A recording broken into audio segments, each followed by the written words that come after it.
Hi friends, welcome to my channel. అందరూ బాగున్నారండి. ఇప్పుడు నేను రాగి చపాతీ ఎలా చేసుకోవాలో చేసి చూపించబోతున్నాను. హాఫ్ కప్ గోధుమ పిండికి హాఫ్ కప్ రాగి పిండి కూడా తీసుకుని నేను మిక్సీ జార్లో పోసుకున్నాను. అలాగే గ్లాస్కి హోల్ కనపడుతుంది కదా, హాఫ్ గ్లాస్ అక్కడ వరకు వాటర్ తీసుకుని మనం మిక్సీ పట్టుకోవాలి. తగినంత సాల్ట్ అలాగే 1 స్పూన్ ఆయిల్ కూడా వేసుకుని మిక్సీ పట్టుకున్నాం. ఇప్పుడు ఆ వాటర్ని ఆ హోల్లో నుంచి పోసుకుంటూ ఉండాలండి. అప్పుడు పిండి మెల్లగా కలుస్తుంది. అదిగోండి, చూసారు కదా ఎట్లా రోల్ అవుతుందో. చాలా మెత్తగా అంటే మెత్తగా వస్తుందండి చపాతీ. అయిపోయింది ఫ్రెండ్స్.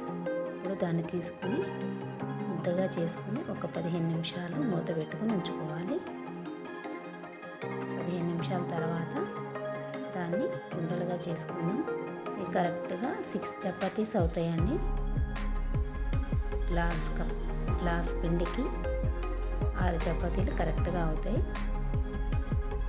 ఇప్పుడు నానిపోయింది కదా, దీన్ని ఉండలు చేసుకుందాం. చాలా సాఫ్ట్గా ఉంది ఫ్రెండ్స్. ఇప్పుడు దీన్ని ఉండలు చేసుకుని చపాతీలా చేసుకుందాము.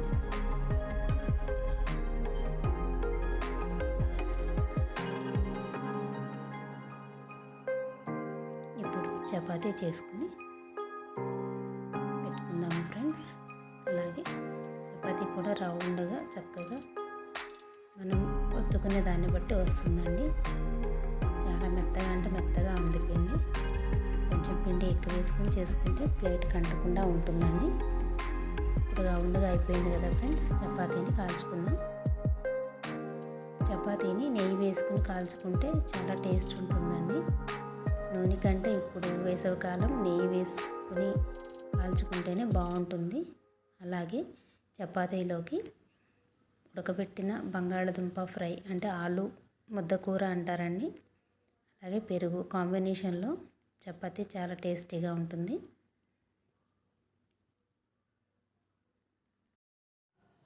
Thanks for watching.